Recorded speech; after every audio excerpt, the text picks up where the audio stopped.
ఆత్మ సంబంధులైన మనమంట ఎవడైనా తప్పిదములో చిక్కుకున్నప్పుడు శోధనలోకి వచ్చేద్దామంట. ఏమని? సువార్తను బట్టి తీర్పా, ధర్మశాస్త్రాన్ని బట్టి తీర్పా అనేటప్పుడు వెంటనే ధర్మశాస్త్రం అందుకు అంటామంట. సువార్తను బట్టి తీర్పు తీరిస్తే పౌలులాగా తీరుస్తాం. పౌలు ఏమన్నాడు? పాపము అన్నాడు. విశ్వాసం ఏమన్నాడు?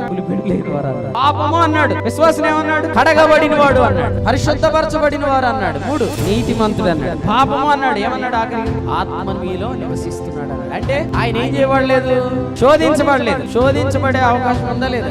ఎందుకంటే మనకంటే ఎక్కువ లా ఎవరికి తెలుసు? ఆయనకి తెలుసు. కానీ ఆయన ధర్మశాస్త్రాన్ని తీసుకొని తీర్పు తీర్చలేదు. ధర్మశాస్త్రాన్ని తీసుకొని తీర్పు తీర్చాలంటే సుమారు ఎంత ఏజ్ ఉండాలా? కానీ మన బైబిల్ ఉంది, హెబ్రీ 2:9 దేవుని కృప వలన ఆయన ప్రతి మనుషుని కొరకు మరణం రుచి చూశాడంటే 30, 40, 50, 60, 70, 80 and so on. A age వచ్చినా ఎవరు ధర్మశాస్త్రాన్ని బట్టి ఏ వ్యక్తికి తీర్పు తీర్చే అధికారం లేదు. తీర్చగల అధికారం ఎవరికి ఉంది? యేసు ప్రభువు ఒక్కడికే ఉంది. కానీ ఆయన సువార్తను బట్టి తీర్పు తీర్చాడు. తీర్చగలడు, తీర్చలేదు, తీర్చలేమో, తీరుస్తున్నాడు.